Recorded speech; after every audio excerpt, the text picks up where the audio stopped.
NFL Live with breaking news out of Indy. Adam Schefter, what more can you tell us? Phil, the Indianapolis Colts have made a decision about their starting quarterback, and they are going with Daniel Jones, the man they signed to a contract during the offseason that they paid $14 million to during the offseason. You heard over the weekend the Colts head coach Shane Steichen say he was looking for somebody who could command the huddle, take charge, get guys in the right position, and he clearly felt Daniel Jones was the quarterback to choose over Anthony Richardson, so much so that Shane Steichen even said that this is not a short-term trial basis type of decision. He is planning for Daniel Jones to be the Colts QB1 for the rest of the season. Now, we'll see if Jones can play well enough to hold him to that, but that is the plan, that Daniel Jones will be the Colts starting quarterback in all of 2025. And Chris Ballard leaned into the word competition at the Combine. Looking at the preseason in a vacuum, the Colts were a better offense with Daniel Jones on the field. Indy averaged 6.3 yards per play and 44 snaps with Jones under center. Compare that to 4.7 and 26 snaps with Anthony Richardson, though his turn was abbreviated by a dislocated finger. Head coach Shane Steichen spoke today about the choice. You guys heard me talk about the consistency, and that's really what I was looking for, and really the operation at the line of scrimmage, the checks, the protection. Daniel did a great job doing that, and I think AR has made strides in that area, but I do feel that, he still needs to continue to develop. He knows that he still needs to develop and learn in those areas, and he knows that he's one play away. You just got to respect the decision. I feel like he's a better fit for the team, better fit for the outcome. It was winning, so you just got to respect it and just keep working. That doesn't undermine any other work I've been putting in. Doesn't say that I haven't improved. I'm proud of the improvement I've made. Shane is also proud of that. So we got to keep stacking on that and just keep getting better. Obviously, a big piece of why I came here and to play, to be on the field, and to be with this group. I think it's a strong group of players, as I said, and a strong group of coaches, the system. I think there's a lot of things here to be excited about. So, I'm certainly happy to make the decision. We've already heard from Adam Schefter, Sam Acho, Mike Tannenbaum, with me, Phil Murphy, here for the hour. Mike, the Indiana Jones marketing campaign is officially a go. You're a former GM. What's your reaction to the Colts going in this direction for Week 1? I think they made a mistake. When they drafted Anthony Richardson, Phil, they knew that he only had 13 career starts. He's only had 15 so far in the pro level. And by comparison, you look at some recent quarterbacks like Bryce Young, 27 starts, Caleb Williams, 33. Cam Ward, 57 this year. He is a work in progress. So to me, they have some nice weapons now when you think about Jonathan Taylor, Michael Pittman, drafter Tyler Warren. But to me, if you're going to draft Anthony Richardson with all that ability, all that upside, it's not going to happen overnight. And to me, Daniel Jones, we know what he is. He's a competent quarterback, but he has struggled with turnovers. He's struggled with sacks. He's only completed one season in his career. I would go with the younger player who has much more upside. Yeah, the difference, though, is that this was a competition, and Anthony Richardson did not win the competition. I'd argue that Daniel Jones didn't win it either. He just didn't lose it. I don't think this was a far and away win by Daniel Jones, but the coaches are saying, who do we trust more? And going back to even just that broken pinky play, right, where Anthony Richardson wasn't able to adjust to the blitz and take that sack. It was not a lot of trust that is being put forward for Anthony Richardson. Both Richardson and Jones looked inconsistent for a majority of the preseason. There were some flashes where they looked good, but neither looked consistent. Neither inspired too much confidence. Now, I will say this. The lesser turnovers when it comes to when it comes to Daniel Jones. So I think that's why he's able to earn this spot. Mike, you touched on it a minute ago. It's not terribly common for a team to move on, not just from a first-round pick, a top 5 pick so quickly. Anthony Richardson's 23. He's younger than Bo Nix, Michael Penix, down the line, Caleb Williams. Do you think his time in Indy is over? Not necessarily. Again, Daniel Jones has had trouble with durability himself, as Coach Steichen alluded to. So he has to be mentally ready to go because he is one snap away. And look, when somebody is that young and that experienced and so talented, I would be extremely reticent if I was Indianapolis to give up on him. We could look at Baker Mayfield, Geno Smith, Sam Darnold, a recent sort of examples of quarterbacks that have been at 4 different teams until they sort of hit their potential. And Mike, you bring up Baker Mayfield, Geno Smith, Sam Darnold, 3 quarterbacks who once were high picks who went on to become the type of quarterbacks that many expected. I think that's what the Colts are expecting right now with Daniel Jones, and it's certainly possible that Anthony Richardson will have that opportunity in the future. The question is whether it'll be in Indianapolis, because after this season, the Colts are going to have to make a decision about whether or not to pick up the 5th-year option in Anthony Richardson's 2027 season, which would be the 5th year of his rookie contract. As it stands, if he doesn't play this year, can't imagine that they would be picking up the 5th-year option on a quarterback who hasn't played much. But if the circumstances change, Richardson could find a way to play himself into that, and if not, then he would have the opportunity to go somewhere else to try to become the latest version of those quarterbacks that you mentioned, Baker Mayfield, Geno Smith, and Sam Darnold.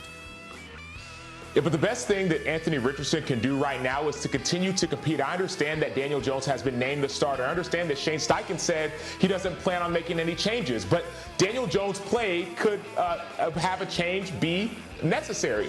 So Anthony Richardson, from a mental standpoint, needs to continue to get the mental reps. I understand people say that you have to let him play because he's young. Well, get those reps in practice, even if it's on scout team. Stay mentally ready and don't see this situation as a defeat, because his opportunity could come a lot sooner than expected. So he needs to be ready when that other opportunity comes again. And ESPN's FPI has week 1 against the Dolphins as a functional coin flip, and then Indy's favored, according to ESPN Analytics, in 3 of the next 5. So early litmus tests for the Colts. More QB1 news out of Cleveland. The Browns announced yesterday Joe Flacco is going to start their opener. The 40-year-old Flacco was widely expected to win this job over Kenny Pickett and rookies Dylan Gabriel and Shedeur Sanders, who have all dealt with injuries in camp. Coach Kevin Stefanski addressed this news today. Yeah, he earned it, and I understand with the injuries how that may look. That's really not the case here. Joe performed really well. What he's able to bring to the football team, he's earned that role. I do think the guys believe in Joe, but I want to give credit to that entire group. I think those guys are working very, very hard. We have a standard for that position, regardless of who's in there. Practice, games, how we operate, what we believe in. We have a very, very high standard. Our Browns reporter Daniel Oyefusi joins us from Browns camp in Berea, Ohio. And Daniel, what does naming a QB1 end up being Joe Flacco do for this QB room at large? Well, Phil, it means that there's clarity at the top of the depth chart for the Browns, but everything behind Flacco is still very much up in the air. Today, Coach Kevin Stefanski declined to name a backup to Flacco, and when I asked him if maybe there's an ongoing competition for that spot, he said that all these roles are not given out, they're earned. Now, keep in mind, last month, GM Andrew Berry said that it's very possible that they keep all 4 quarterbacks on the 53-man roster, and as we head into the final week of the preseason, it's important to note that Kenny Pickett returned to 11-on-11 drills today for the first time since injuring his hamstring. And Stefanski said he's very much still excited about Pickett. And Daniel, this is a team that when Flacco was starter 2 years ago, they went 4-1 in those games, ultimately going 11-6, and 11 wins ties the franchise high going all the way back to 1986. Daniel, thank you so much. So Sam Acho, you sign one QB in free agency, you trade for another, you draft 2 more, and then ultimately go with the elder statesman of the bunch by, 10 years plus. Does the Flacco decision make sense to you? It does, but I don't think this competition is over. I understand that Joe Flacco can run the offense very well, but here's the issue. If this Cleveland Brown team gets down in a game and it's obvious past situations, you may see what happened in the 2023 playoffs when they played the Texans, when all of a sudden they're down by a couple scores, Joe Flacco takes a couple sacks, and now he's trying to get the ball out quickly. What's going to happen is if pass rushers, like when they played the Baltimore Ravens or other teams earlier in the season, get a chance to get to the quarterback and they can't move the ball as effectively because they're down in a game, Cleveland may look to go to a more mobile quarterback, and that could be both Shedeur Sanders or Dylan Gabriel. So I understand that Joe Flacco has been named the starter, but I believe that this competition is far from over. Well, it's not any surprise about who's starting in Cleveland. I think the real quarterback drama in Cleveland is who's going to be the backup quarterback in Cleveland. Everybody always expected that Joe Flacco would be the starting quarterback from the moment he signed with the Cleveland Browns back in April. And we can just prove that by pointing to the fact that Joe Flacco didn't play it down in a preseason game this summer, and he still was named the starting quarterback of the Cleveland Browns. And yet, The real interesting part of this is, what do the Browns do at the backup quarterback position? Do they go with Dillon Gabriel? Do they go with Shedeur Sanders? On their current depth chart, for whatever that's worth, and maybe they haven't changed it at all this summer, they have Joe Flacco listed as the starter. They have Kenny Pickett listed as second string. They have Dillon Gabriel listed as third string, and they have Shedeur Sanders listed as fourth string. Let's see what happens in the final preseason game, where I'm sure they'll give an opportunity to Dillon Gabriel and Shedeur Sanders to get a better idea of who might be higher on the depth chart come the start of the regular season. Mike, you heard Adam's analysis. There's intrigue and potential promise elsewhere in the depth chart. Kevin Stefanski won't name QB2. I'm going to ask you to name QB2. How should the Browns approach this? I would give each player a half. Dillon Gabriel and Shedeur Sanders, let them go compete this weekend. They both look good, but they both were hurt. So it's been an odd situation because Joe Flacco, as Adam alluded to, didn't play it down, but he was the only one of the four quarterbacks that wasn't hurt. I was actually really encouraged by both Dillon Gabriel and Shedeur Sanders when they were out there against the Panthers and the Eagles. Look, Dillon Gabriel had the 2 turnovers in fairness here, but I thought they were both encouraging. Let them go and compete, and let them compete every week. That's how you're going to get the best out of both of them. Yeah, Sanders was cleaner, but Gabriel had more yards per attempt, 7.9 for him as opposed to 6 even for Sanders. But these are the situations you create when you, the home of the #1 overall pick. Things got Nashville hot, according to our Teron Davenport. Quote, Jeffrey Simmons and Cam Ward got into it. Ward hit Ridley for a touchdown. Ward was going to, Calvin Ridley walked by Simmons, who put his hands on him, and it caused a scuffle. Simmons was running hot from the previous play. Sam Acho, longtime linebacker, any issue with this kind of energy at practice, especially with a #1 overall pick at QB? I love it. I love this kind of energy. Why? Because Jeffrey Simmons doesn't want to go 3-14 anymore. He understands that if he wants to win, this is a quarterback-driven league. And so if you're the quarterback, the #1 overall pick, you want to be the dog. You got to beat the dog. You want to be the best. You got to beat the best. You want to be the leader of your team. Jeffrey Simmons is one of those leaders. So I think this is a situation where mutual respect can be gained and garnered for both individuals. I don't see Cam Ward as an individual to back down. So I love the fact that he's stepping up to one of the leaders of the Titans. Yeah, and maybe, ignorance is bliss with the franchise. They've never drafted a quarterback first overall, so you let him play and see if that energy can translate to the field. There's a former #1 pick under center in Tampa, but some forced changes around that offense, around Baker Mayfield. It was announced today, second-year wide receiver Jalen McMillan will go to IR with a neck injury, missing a minimum of 4 games for an offense already down a wide receiver, Chris Godwin, and left tackle Tristan Wirfs. They also have a new OC, Liam Cohen, taking the Jags head coaching job, and they just used a first-round pick on receiver Emeka Egbuka, number 19 overall, who's now in line to get even more reps with McMillan and Chris Godwin out. Mike T, you've done some roster gymnastics before in your day as a longtime GM. What is your level of concern with these injuries and that this offense will now take a step back this season? Minimal, because we're not focusing on what they added. First of all, in the great history of Ohio State, their all-time leading receiver is none other than Emeka Egbuka. What a great draft choice by Jason Licht, the general manager of the Buccaneers. Draft a position of strength, so when you have a couple injuries, you can withstand it. To go out there on opening day with him, Cade Otton, and pending Hall of Famer Mike Evans is really the envy of most teams. Baker Mayfield had a great year last year, 41 touchdown passes. They'll be fine. I work with Josh Grisard, their new offensive coordinator, bright young coach. I don't think these are ideal situations, but they'll overcome them. And in truth, something of a loaded question, asking if they're going to take a step back. The 41 touchdowns for which Mayfield threw last season, only Joe Burrow had more in the NFL. In Dallas, no update to the soap opera when it comes to a long-term extension for Micah Parsons, but Joe Buck and Troy Aikman addressed that during last night's Monday Night Football telecast. The other side is, if you're Jerry Jones and the Dallas Cowboys, how do you try to win or be great without Micah Parsons? Well, you can't be. That's his leverage. His leverage is they can't win without him. Certainly worth every penny that he's ultimately going to get paid. The longer it goes, the more money he's going to make. So I wouldn't stress too much if I was him, but that essentially is the only leverage. Now, what are the Cowboys going to do? You think I know the answer to that? I don't think anybody knows what Jerry's ever going to do. Adam Schefter, this morning on Sportsmanlike Radio, you use the term divorce when talking about Micah Parsons and Jerry Jones and Dallas. Eyebrows were raised, blood pressure was raised. What did you mean by that? Well, Phil, essentially the two sides have not had any contract negotiations since late March or early April. It certainly sounds like the Cowboys are disappointed in Micah. It sounds like Micah is disappointed with the Cowboys. And Micah's request to be traded, which he put out on social media a few weeks ago, spoke for itself. He laid it all out. Since then, you would have thought that Dallas would have gone to him to try to appease him to do a deal. Instead, all we heard about was Jerry saying he doesn't know if Micah will play in the opener due to his back tightness, and there's been zero contract discussion since then. And I want to correct Troy Aikman there, the rare occasion that I will ever have the opportunity to do that. He was talking about the leverage that Micah would have.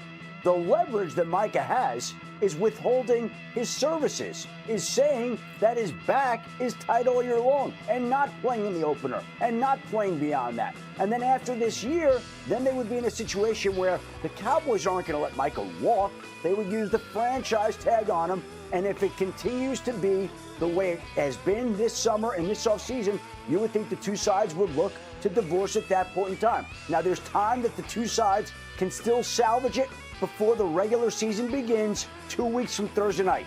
But up until now, there has been zero indication that that will happen. If they change their minds, sure, they can get something done. But it certainly doesn't feel that way, and it certainly feels a lot different than the way it did with Dak Prescott and CeeDee Lamb when they got their deals done at a similar time last year. That is a huge window of time. We're talking franchise tag 2026, and we're talking first game of the NFL season in 16 days.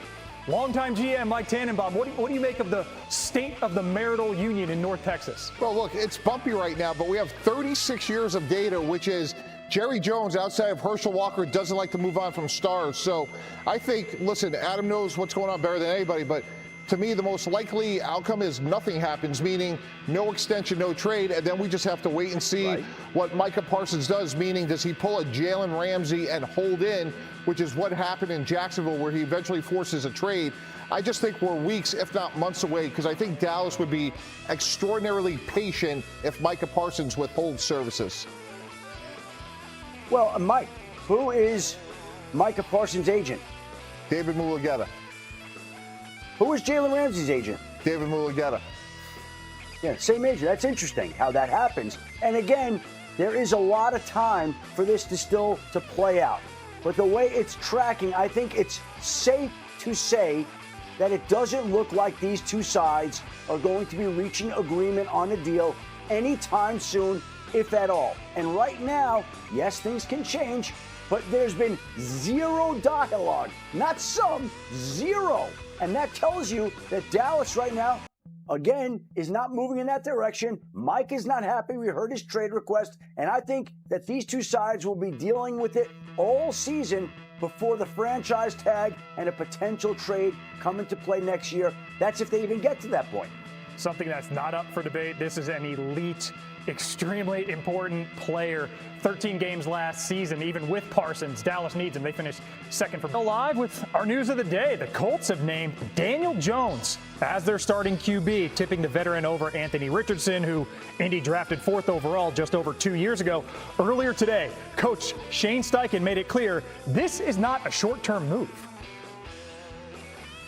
Look, he's our starting quarterback for the season. You know, I don't want to have a quick leash on that. I feel confident in his abilities. I think consistency, operation, moving the ball, being consistent on a daily basis. I think Daniel Jones, has done that. I think, that year they went to the playoffs. He was 1 game away from an NFC championship game and making the right decisions. And his completion percentage, I think that keeps us on track.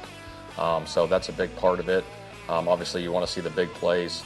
I think Daniel Jones is capable of that as well. Stephen Holder covers the Colts for us. You've been all over this all offseason. Heck, at the Combine, we were talking about GM Chris Ballard kind of foreshadowing this, leaning into the word competition. What ultimately led to this being the way forward, and what are the implications for both of these quarterbacks? Phil, you're right. That word competition has defined the offseason for the Colts. When the subject of quarterback comes up, they needed more out of Anthony Richardson. They thought competition would perhaps bring that out of him, and they had a very spirited competition. Ultimately, for Shane Steichen, it's a lot of the things he just outlined in that clip, which is some of the stuff that we can't see. It's not the the big arm or the athleticism that we see from Anthony Richardson. It's also the management of the huddle and the small things at the line of scrimmage that maybe are intricacies to us, but very pivotal to the outcome of each and every play. So for the two players here, I think this is going to be something of a defining moment. You have Daniel Jones, who now, this is the culmination for him of a great decision, in fact. Back in March, he bet on himself to come here on a one-year deal and win this job. He has won it. And for Anthony Richardson, this leaves numerous questions. He was asked to compete. He did that. He went toe-to-toe with Daniel Jones. He lost this battle and perhaps will not play this season. That's a daunting thing to accept for a 23-year-old, one-time franchise quarterback, or thought to be a franchise quarterback. And now all eyes in Indy can shift to that Week 1 opener against the Dolphins. Colts will breathe a lot easier if Daniel Jones is cleaner out of the gates. In his career in season openers, he's just 1-4, losing the last 2 by a combined 68-6. Stephen, thank you. Supporting the case for Jones over Richardson. I mean, it's been a tough go for the 23-year-old among QBs with at least 15 starts. His passer rating and completion percentage both rank dead last since he was drafted. His completion percentage actually the worst of any QBs with 15 starts this millennium. And his touchdown to interception ratio ahead of only Daniel Jones in the last 2 years. How about that? Mike Tannenbaum back with us, grading the approach the Colts took to all of this. Mike, did Indy do enough to give Richardson a real shot at succeeding? I think so. You know, when you look at their skill players, first of all, Alex Pierce led the NFL in yards per catch as a receiver. They have Michael Pittman, a big physical receiver, and obviously, Phil, a great running back in Jonathan Taylor. Look, was the offensive line perfect? No. Was the tight end situation perfect? No. But no situation is perfect, right? We saw Patrick Mahomes deal with a left guard, left tackle. The key to me was knowing that he was inexperienced. Let's pick a lane and say, hey, we are going to go until glass breaks. He is our starter. We know it was only 13 games in college, which is way less than most quarterbacks. And let's just try to get him a little bit better as we go on. So I think there was enough of supporting cast, but I think it was a lack of patience ultimately that did in Anthony Richardson. And this will now make 8 different Week 1 starters in Indy in the last 9 seasons. In probably related news, the Colts 1-13-1 in season openers since 2010. That's the worst in the NFL. Richardson, no, not the only QB with ample motivation. How about last year's #1 overall pick, Caleb Williams, trying to acclimate to life with a new head coach and new play caller? Courtney Cronin covers the Bears for us. What does Williams need to prove this year in Chicago? Hey, Phil, coming off his strong preseason debut under Ben Johnson, Caleb Williams feels like he knows this offense, knows what's expected of him, and that now it's time to show results. Both Williams and Johnson acknowledge that there have been days in training camp where it feels like the quarterback took 2 steps forward and then 1 step back. And for Williams, it's keeping that growth mindset in the forefront, knowing that there are likely to be other hurdles he'll encounter in season as he aims to master this offense. And he'll get there in a number of different ways, doing things like using the cadence as a weapon, getting more comfortable playing under center, and helping the Bears become a more explosive unit. The goal, the former #1 overall pick set for himself this season and beyond, be able to handle everything Johnson expects him to. Sam Acho, you used to ply your trade in Chicago. What does Caleb need to show in year 2? He needs to show leadership in year 2. The arm talent is there. The coaching staff is there. The receivers, the tight ends are there. But he needs to show leadership when things don't go his way. Last year got sacked 68 times, and so often the demeanor was this demeanor of dejection. He needs to be able to inspire his team when things aren't going his way. Williams finished last season with the 5th lowest total QBR, a stat pulled way down by his sack numbers. How about another former #1 overall pick, Trevor Lawrence, entering year 5 with a 3rd new head coach and a contract only behind Dak Prescott in average annual value. Mike DiRocco covers the Jags for us. D-Rock, what does Lawrence need to prove this fall? Thanks, Phil. It starts with staying healthy. Lawrence has missed 8 games over the past 2 seasons because of 6 injuries, including 2 concussions. Beyond that, Liam Cohen has cleaned up and changed Lawrence's footwork in order to put him in better position to go through his progressions and make quick, decisive throws. Does that mean that Lawrence is going to set career highs in passing yards and passing touchdowns the way Baker Mayfield did last season in Tampa with Cohen as his offensive coordinator? No, but it could result in the consistency that has eluded Lawrence throughout his career. So how's it going so far? I asked someone inside the organization how they would describe the way Trevor Lawrence has looked through training camp and 2 preseason games. I got a 2-word response: bleeping amazing. we appreciate the abbreviation, Mike. Mike T. Lawrence, just 25. Does his play get enough attention? No, it doesn't. He needs to play a lot better. Michael used one word, consistency. I'll use another one, which is fundamentals. For somebody as talented as he is, he was at the bottom of the league in completion percentage at 60%. He was 29th in completion above expectations, meaning he is not delivering the ball consistently, accurately, something that is inexcusable for somebody that is as talented as Trevor Lawrence. Before he's great, he has to be good, and that starts with the fundamentals. And you think if he were in a larger market than Jacksonville, the 22 wins and 60 starts would also get more scrutiny as well. Hey, winning games was the problem early last season for the Bengals. In fact, it's been the problem early each of the last 3 years. Joe Burrow getting Bengals won, but Joe Burrow, what did you take away from that game? Some good learning experiences in the couple drives that we've had. Got some fumbles out of the way, so that was good. Yeah, those are just incredibly valuable reps that usually work out those kinks in the first couple weeks of the regular season, and we've worked them out the last 2 weeks. Mike, Zach Taylor has made it known he's going to try and do something different this summer. You know, some more preseason snaps, perhaps. Team started 0-3, 0-2, 0-2 the last 3 seasons. Are you okay with how they've approached this preseason to try and dispel that? Yeah, for the most part, I thought it was really smart. I give Zach Taylor a lot of credit. The easy thing would have been to say, hey, we're not going to play Joe Burrow, but he did. And he got some meaningful work. Where I got a little concerned was on that last drive. T. Higgins and team that they won a lot last year, November, December, but that dug such a deep hole in September, it didn't really matter. As for that Bengals defense, rightly scrutinized last season, Coach Taylor said he was happy with the unit last night despite allowing 185 yards on the ground. I feel really excited about where our defense is at. We go against them every day. It's tough. 3 of them so far in these 2 games. So those are things that we don't want and we can avoid, and whatever the call is, we should do a better job at that. But at the same time, I know what I see every day in practice, and I'm excited about the direction of our defense. Sam Acho, linebacker fraternity, are you optimistic about what you saw on the field from the Bengals last night? No, I'm not even close to as optimistic as Zach Taylor was. So you look at what they did early on in the game, it was porous. The defense gave up huge lanes, not only down the middle, but on the outside of the defense. Poor tackling became an issue as well. I understand you have a new defensive coordinator in Al Golden who came from Notre Dame, not having Trey Hendrickson. This is the fundamentals of football. Tackling is like number one, and they're not doing it. And so for me, this could be another struggle of a season for the Cincinnati Bengals if they don't get their defense situated. They were in the bottom third of the NFL last season, didn't look too much better last night. Well, they're still without Trey Hendrickson, and it's possible they could be without Trey Hendrickson for a while because the two sides continue to be in agreement on the length of a contract, on the average annual salary of the contract, but nowhere near close to an agreement on the guaranteed money in the contract.